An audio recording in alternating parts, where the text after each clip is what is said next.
What's up, everybody? We're back with another video.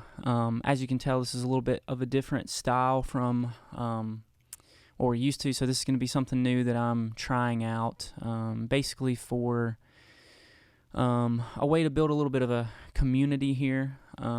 So what I think this is going to be called is WGO, or What's Going On. That's basically like my vision for this, and it'll probably be like a weekly, maybe depending on how it's liked or how everyone responds to it.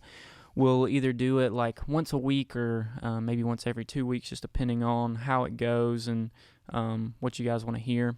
But so yeah, I'm going to talk about everything from what's been going on in my life, and as well, if you guys will comment down below, let me know what's been going on for you, and we'll talk about anything from some, serious, deep questions to like what kind of movies I've been into, what kind of books I've been reading, anything like that. So that's going to be kind of like the basis for this. So it might take me a little bit to get comfortable and get used to it, and I want to take time either way for the everything to kind of go the way that we want it to or whatever. So this first one is going to be a little bit more detailed than probably some, and this might even branch off and kind of have its own place in the channel. But today what I want to talk about is basically my experience over the last year. As you probably could tell, whether you follow me on Instagram or TikTok, or whether you are subscribed to the channel and you are just kind of watching weekly videos or whatever, you've probably noticed that it's been a little bit hit or miss as far as the content so far, and there's been some reasons for that. I've wanted to kind of share with that here or there why that's been going on, but it's been a lot. I haven't necessarily had the time to be able to do it, and that's basically because I've had some health issues over the last year, basically. So that's what we're going to talk about in today's video. I'm going to talk about my journey over the last year with IgG subclass deficiency. So what IgG subclass deficiency is basically, IgG stands for immunoglobulins. These are basically antibodies that are in your body that fight off bacteria, and I have a deficiency in that. Figured that out a little bit earlier this year, and basically the way that was shown to me was around November of last year. Last year I started having issues with basically these kind of consistent fevers, but there was nothing else going on, no other symptoms going on with it. At the time I was in school at Mississippi State for working on my doctorate in mechanical engineering, and was doing well with classes. Things were going pretty well. And then I started having some issues with just my body, and like I said, at the time it was very odd. It was almost like once a week, once every 2 weeks, I would get these fevers. I would have no other symptoms, so it was really odd. And it kind of continued, honestly, for a month and a half, and it was kind of brought on this fatigue with it, and I didn't exactly understand what that was coming from. So ended up going to the doctor at school there, and I was actually diagnosed with mono at the time, which made sense, the fatigue at the time and everything else. So that happens, and then basically around January, get ready for classes to start back. I'm getting ready to go to my classes and do my work and things like that, and I just have this like terrible fatigue still going on. And so I'm a little bit nervous. Okay, how am I going to make this work? How am I going to do well in classes with all this going on? And basically, I had to drop my classes. I had to drop the work that I was doing at the time, just because this fatigue and this deficiency kind of had me so wrapped up. And which at the time I didn't know about the deficiency yet. It was just a mono. And so, yeah, around that time, I was talking to my advisor at the time, and the one that I was kind of doing research work for and stuff like that, which he was super, super nice and super gracious during that time period, giving me time off and giving me time to recover. And that was a huge help for me, just having that time to be able to recover. But at that time, it was very difficult because I didn't know exactly what was going on. I knew mono took a little time to get over, but so considering the fact that around November was probably when I got mono, it was just, it didn't make a whole lot of sense to me why I was so fatigued and still down with this sickness so much.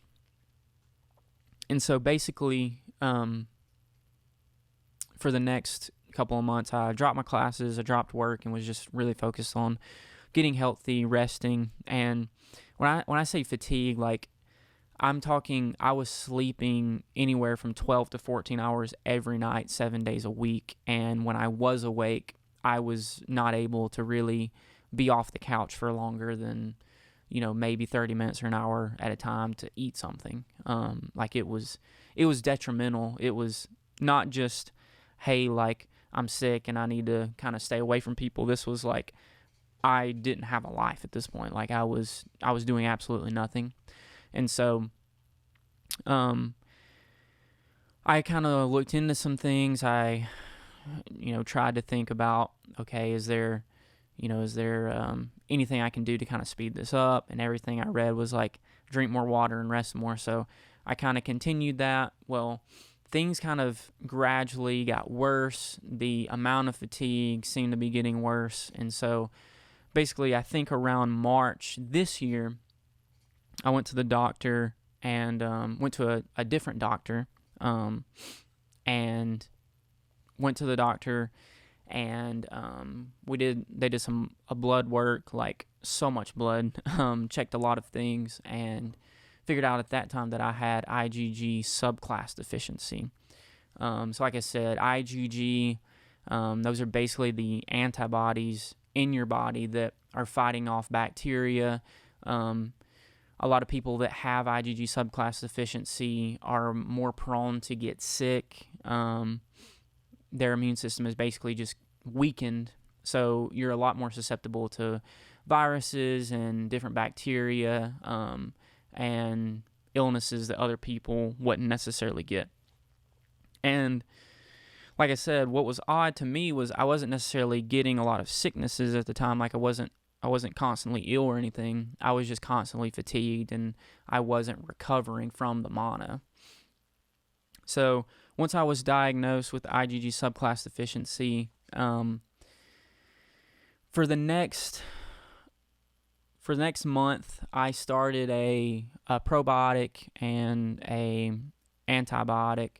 The antibiotic was only to be used basically if I had some sort of virus or illness or something going on. It wasn't really for anything else besides that. So yeah, basically during that time period, I was doing that for about a month. Nothing was really changing around that time. And then I think around April, so March I got the blood work, April I was diagnosed, May I started the IgG replacement therapy. And basically what that is it's kind of exactly how it sounds, where as someone who's IgG deficient, they give you human IgG, and they like give that back to you by means of infusion. So I've been doing the IgG therapy, IgG replacement therapy for about 4 to 5 months now. I started it back in May, was diagnosed in April, so started in May, and was a little bit scary at first. It's basically like this infusion. It's like a basically 10-gram dosage, I think, so it's about 50 milliliters, and they do this infusion like through your stomach, basically. So there's like 2 needles and tubing, and it goes through your stomach and takes about like an hour to do. So I do those at home weekly, and yeah, at first it was a little bit of a scary thing, especially, I'm 24 years old, so it's like, am I gonna have to be doing this for the next 60, 70, however many years, that I live, just be kind of doing this treatment weekly. But basically within 2 or 3 months, it did start helping a pretty good amount, just feeling a little bit more like myself again. Just to give a little bit of a backstory, I actually was diagnosed with this as a kid. I never did any of the infusions or anything like that, but yeah, I had that as a kid, and then once I hit like high school, I didn't really have many health issues at all. Like I stayed pretty healthy throughout high school. I stayed in pretty good shape. I played basketball, ran cross country, ran track. So I was staying active, and puberty has its effect on everyone. Some good, some bad. For me, luckily, it kind of helped with some of those things that I had going on before, and but once I got into college, my first year of college was pretty good. I didn't really have a whole lot of issues with anything, but my sophomore year, I started getting sick a little bit more often. I started having like anxiety. I was under a lot more stress. And I just noticed a lot of differences in my body compared to what used to be going on.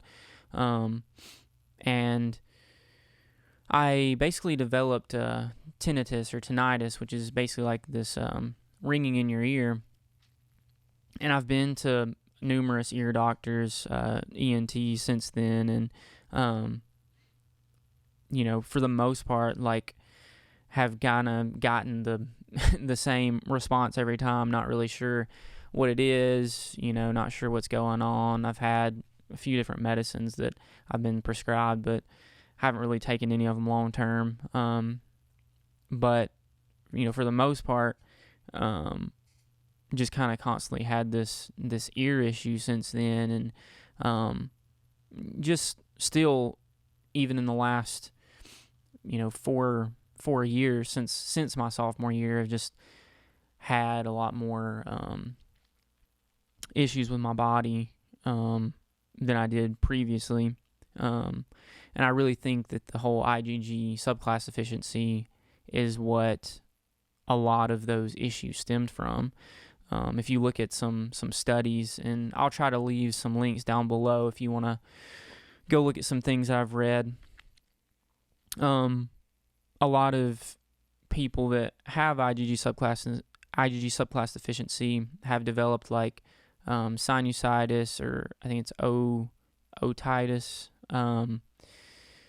which are actually sinus issues and issues that with the ear canal and things like that. So it's pretty interesting. I've heard a couple of kind of anecdotal comments about having IgG subclass deficiency, and that someone also having ear problems with that. So I'm kind of curious if those two things are linked. But yeah, so sophomore year, of college, didn't necessarily have a ton of luck when it came to my health, and then once I started grad school, it just kind of got worse. And so that's kind of my my story on my journey on how a lot of this started. It's been extremely rough, honestly, for the last nearly year now, that I've just been kind of struggling with this and trying my best to recover and do what I can. But I've actually, here in the last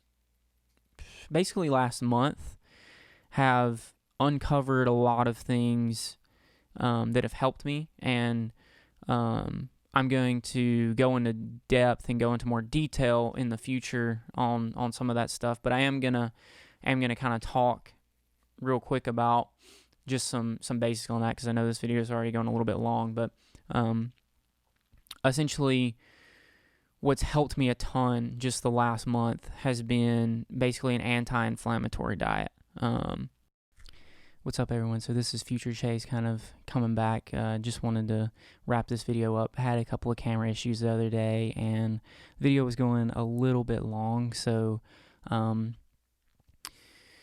just real quickly, wanted to kind of give you just a little bit of numbers diet-wise, and kind of give you a couple of insight, couple of tips on sort of what I'm doing on the diet side. Like I said, I want to go into this a little bit more in detail in the future, but just wanted to kind of wrap this video up here because it's kind of gone pretty long already. But be looking out for videos soon, and just let me know in the comments like what kind of things you want to see on this. But essentially, what I want to say is the real hindrance diet-wise that I've found so far is the preservatives. It's the snack foods, it's the packaged foods, it's things like that. If you can eat more sort of whole foods, organic foods, whether that be, meat, vegetables, fruit, the produce section is your friend when it comes to this stuff. Eating a lot of berries that are anti-inflammatory, essentially that is what my diet has been, is like an anti-inflammatory diet. So roughly every day, if you want to just think about like the three main things: protein, fat, carbs, what I'm trying to kind of hit is 120 to 150 grams of protein every day.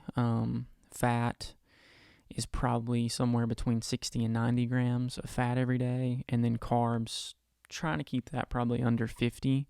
And really, carb-wise, you want to stay away from the refined carbs and the refined sugars.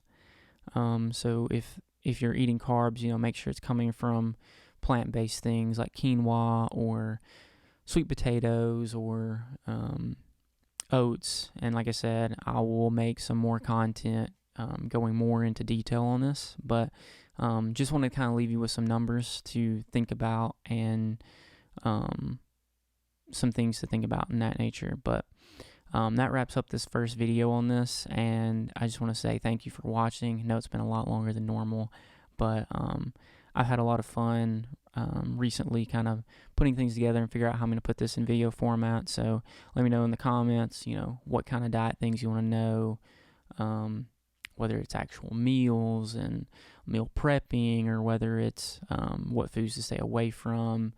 I'll probably have a whole video just on supplements alone, but yeah, thank you for watching. Please like and subscribe if you enjoyed the video, and share it to any family members that might be struggling with this, because it's a very difficult thing, and we want to spread as much awareness as possible on this. So thank you for watching. See you next time.